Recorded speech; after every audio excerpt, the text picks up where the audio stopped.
तो दास आपको जो अधिकतर रोगी आते हैं, आत्मा दास की रोती है। यहाँ तो रोने का समय नहीं मिलता, एकांत में जाकर मैं देखता हूँ परमात्मा आपके बच्चों का क्या हाल हो गया है।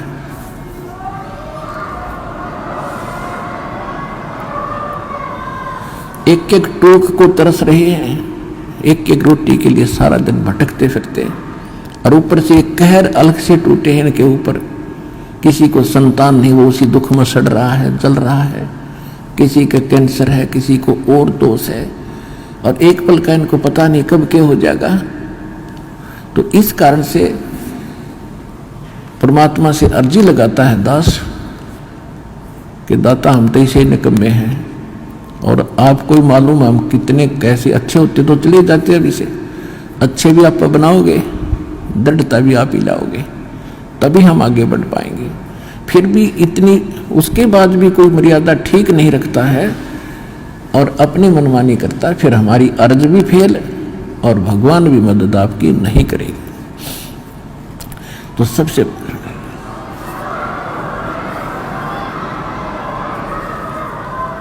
तो कहने का भाव ये है कि जैसे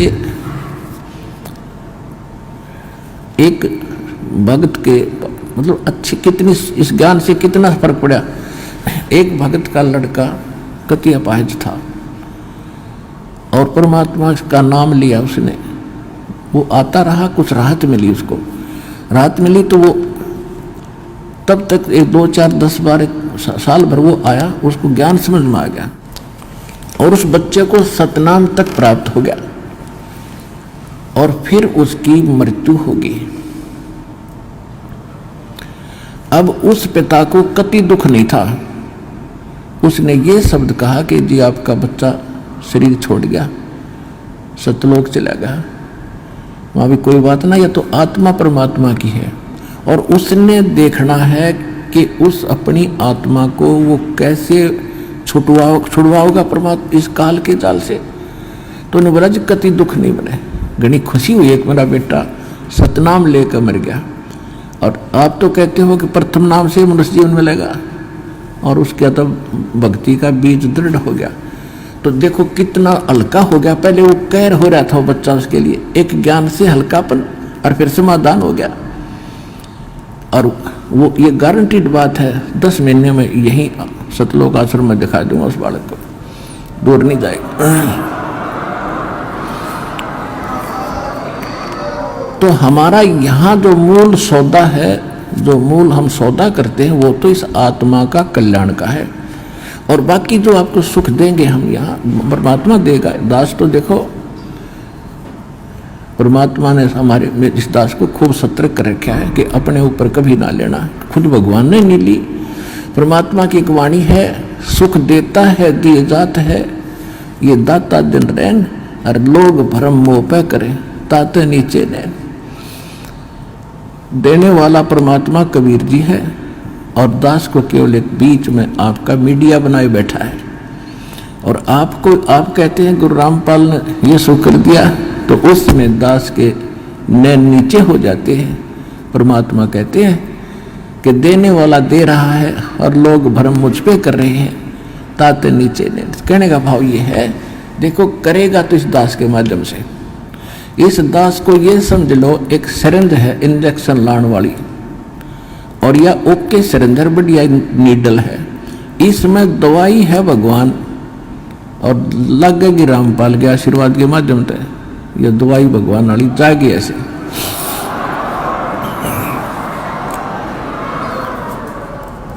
तो इस प्रकार आप जी ने पहले तो ज्ञान समझना चाहिए। ज्ञान के ऊपर दास ने जोर दिया है, भगवान का भी आदेश है कि घर घर देखो बोध विचारा, सत्य नाम से बिठोर उचारा। घर घर में ये ज्ञान की चर्चा चलेगी, शुरू होगी।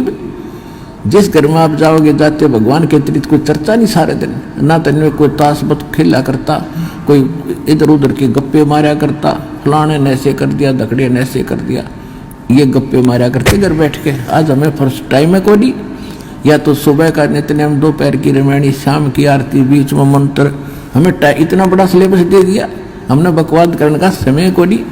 और समय मिलता है तो मालिक की चर्चा ही करते और कराते हैं। कितना अच्छा समय मिल गया।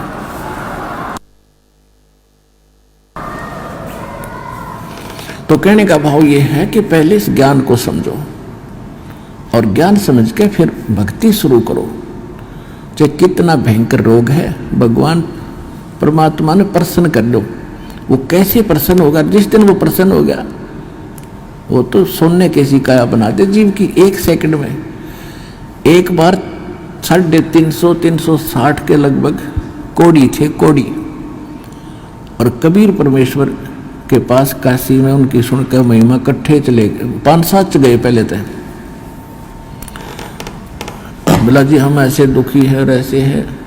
परमात्मा बोले भाई तुम वो सारे को डियान बुला लो, जानो किसी ने? सारे ने जाना है कि उनको सबको बुला लो, पर एक बात है तुमने भक्ति करनी पड़ेगी आजीवन, और भक्ति छोड़ दोगे ना फिर तुम्हें फिर हानि हो सकती है। कान पकड़े जी, कदे नहीं छोड़ेंगे और हम तो सदा आपके चरणों में पड़े रहेंगे। 360 कति को चाम पड़ा था कट कट के, और परमात्मा ने आशीर्वाद मात्र से सारे एक सेकंड में कति स्वस्थ कर दिए। कबीर भगवान ने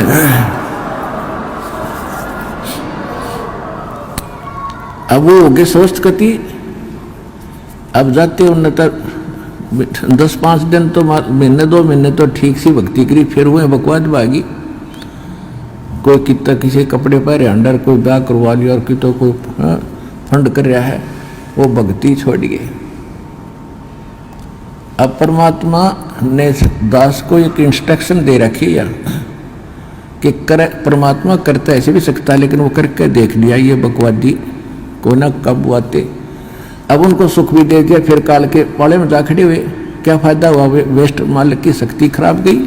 लेकिन परमात्मा ने अपनी, वैसे मालिक की पावर तो एंड होता ही नहीं, लेकिन उस समय मालिक ने यह दिखाना था कि भगवान जो काम करा करा वो कबीर जी कर रहे थे, और इससे सिद्ध है कि कबीर इज गॉड।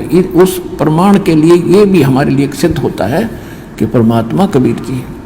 एक बार दास एक गांव में एक भगत के सत्संग पाठ करा कर घर में जाकर उनके पड़ोस में एक लड़की के, जवान लड़की, ब्याह रखी हुआ और मतलब शादी हुई थी। दोनों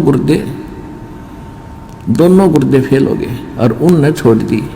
सारे चेक करा ली, कोई राप नहीं, और खाट में पड़ी सोई आ रही, मुंह पर हाथों पर।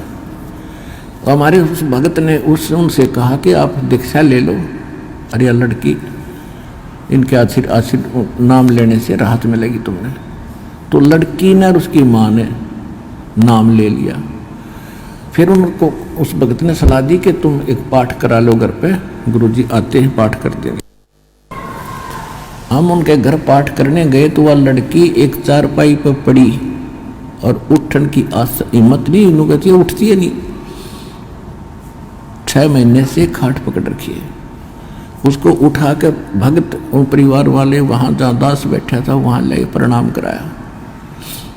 मैंने उनसे कहा कि इसको सेवा करवाओ, बर्तन साफ कराओ। भगत गए हुए थे 20-30 जैसे सत्संग जाते थे हम पाठ करा, तो खाना खुना बनाते थे वहाँ, इनका बर्तन साफ कराओ। उनके घर वाले सोचने लगे भाई कैसे बर्तन साफ करेगी। भगत बोले जो कहा है तुम ऐसे करो, इसको बैठाओ पिड्डे पे। वो बैठा दी, 2 घंटे बर्तन साफ करे और अपने आप उठ के चल पड़ी। अब वो कति स्वस्थ होगी, पूरे परिवार ने नाम ले लिया, और 1 साल के बाद सब छोड़ गए और वो अपने ससुराल चली गई। आज तक जात नहीं बुझी रामपाल की। ऐसे कृत गनी भी हम। तो अब परमात्मा ने हमें भी दिखाया है कि इतना जल्दी ना करे, करना तो है लेकिन ये टिक जाएंगे जब सारा ठीक कर देंगे। तो इसलिए परमात्मा ने उनको आशीर्वाद से कोड भी ठीक कर दिया, फिर काल की बकवादों में। तो इसे हम पसंद नहीं करते। हम चाहते हैं कि आपके अंदर भक्ति बनी रहे और धीरे धीरे आपका यो रोग ठीक हो, तब तक आप ज्ञान समझ जाओ।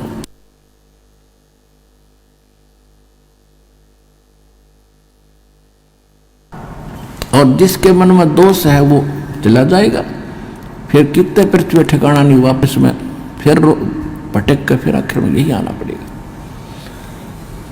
एक अभी कल ही मिल रहा था, एक बहन आ रही थी, उसको और उसका पति भी मिला। भक्तों ने बताया कि ऐसे ऐसे ये बहन आई थी 3 महीने पहले और इसको बहुत समझाया, नाम ले ले, इसका पति ने नाम ले लिया, इसने ना लिया। और ये भी आप विचार कर लेना, जो यहाँ आकर दीक्षा नहीं लेकर वापस जाता है तो उसकी कोई करड़ाई है, कोई भयंकर कर्म उसको दुख देने वाला है, जिस कारण से काल उसने परमात्मा की ओट में आन नहीं दे रहा। तो 3 महीने पहले वो आई थी बेटी, नाम ना लेके गई, फिर छत पड़ गई उसके ऊपर और रीढ़ की हड्डी टूट गई। अब और सीधी पड़ी है कति अलण की न टहलन की। अब परसों लेकर आ रहे थे, जब बताई माँ बेटी उस समय क्यों ना लिया, तो नहीं वो नाम या बला टल जाती तेरी। नहीं बोले जी गलती बन गई, बता ये। और अब कैसे आ गई तू? अब सब, अब रामपाल सही हो गया और कबीर भी भगवान हो गया, जब दे ही टूट गई है। कल के चोर बता क्या कर लेन का।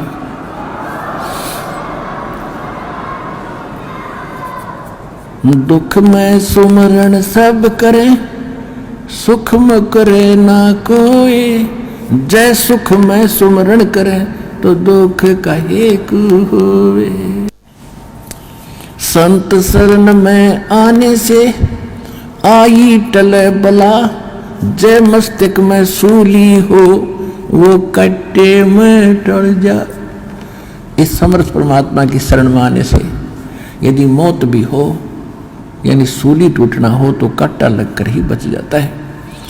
अब जो प्रसंग चल रहा है पुण्यात्माओं के दास, जैसे यहाँ सुनता है कई भक्त आते हैं, ये ऐसे तो घने मिलते समय जो बोला जी कति घना ठीक हो गया, थोड़ी सी कसर रह रही है। मैं कहा यह कसर तो रखनी है सारे, मैं कहा यह ना रही ना तो फिर भाग जाओगे वो काल के उसमें पाले में खड़े हो जाओगे जा करके। ऐसा नहीं, परमात्मा इतना दुख नहीं देने देगा आपको कि आपकी जान चली जा। तो इसलिए परमात्मा भी कहते हैं, हमें संकेत करते हैं, सुख के माथे सिला पड़ो जो नाम हृदय से जावे, और बलिहारी उस दुख के जो पल पल नाम रटावे। परमात्मा हमें संकेत करते हैं कि हे भगवान, ऐसा सुख ना देना जिससे आपकी भूल पड़ जावे, और इतना दुख दिए रखना दाता तेरी याद बनी रहे। तो पुण्यात्माओं, हम सुखी होते ही भगवान बोलते हैं, और दुख जब हमारे ऊपर आते तो कर्मों के हैं, और फिर हमें भगवान याद आता है। तो हमारे, अब देखो आपके पापों में आग लगा रखी, भगवान ने आग लगा रखी, जो संचित कर्म है उनके भी और जो प्रारब्ध वाले इनमें भी। जब कर्म जले हैं, जब भी घास जलता है तब भी धुआं धावा आग उग थोड़ी बहुत दिखे जानो दुख दे रही है, लेकिन कति रोग कटन लाग रहा है आपका तो थोड़ा बहुत कष्ट भी हो उसने सहन कर लेना। अब जैसे तो आपको जो भयंकर रोग थे, जो भयंकर दुखदायी कर्म है, पहले आपके उन पर कुवाड़िया चल रहा है परमात्मा का, और छोटे मोटे तो धीरे धीरे हो जाएंगे, सारे ठीक हो जाएंगे। जैसे डॉक्टर के पास कोई भयंकर मरीज जाता है, वो सबसे पहले डॉक्टर उस स्थान का इलाज करेगा जहां से रक्त निकल रहा है, यानी जिससे उसकी जान जानी हो। एक्सीडेंट हो गया, हड्डी टूट गई और कहीं रक्त स्राव हो रहा है, तो सबसे पहले डॉक्टर ये देखेगा कि इसका इस स्थान पर ऑपरेशन करें जिससे इसका खून रक्त बंद हो। और वो रो रहा है, डॉक्टर साहब टांग में दर्द घना है, हाय मर गया, तो डॉक्टर उसने ना देखता कि उसने तो चिल्ला लेते थोड़ी देरी तो फिर कर दूंगा ठीक, पहले ये रोग काटना ये करना जरूरी है जिससे इसकी मौत ना हो जाए। तो परमात्मा आप ताई हो एक दुख न ठीक कराने खातिर, और परमात्मा आपके वो पहले ठीक करेगा जिससे आपकी मृत्यु, जैसे आपकी मृत्यु निकट आएगी, समय आपका रहा नहीं, एक्सटेंड आपकी है नहीं आज्ञायु, तो सबसे पहले उस कर्म को बढ़ाएगा आपको जिससे आपकी एक्सटेंशन हो। उसके बाद फिर सुख तक दे जाएगा जब तक आप रहोगे शरण में। तो इसलिए आप विश्वास के साथ इस मार्ग पर लगे रहो, और जैसे दास कहे वैसे चलो, किसी की और बातों में आकर भगवान से दूर ना होना। आप सदा सुखी हो जाओगे, आपको सर्व सुख मिलेगा और मोक्ष मिलेगा। ये सुख तो रुंगे में मिलेंगे, फ्री ऑफ कॉस्ट मिलेंगे, और मूल सौदा आपका मोक्ष होगा, वो गारंटीड होगा।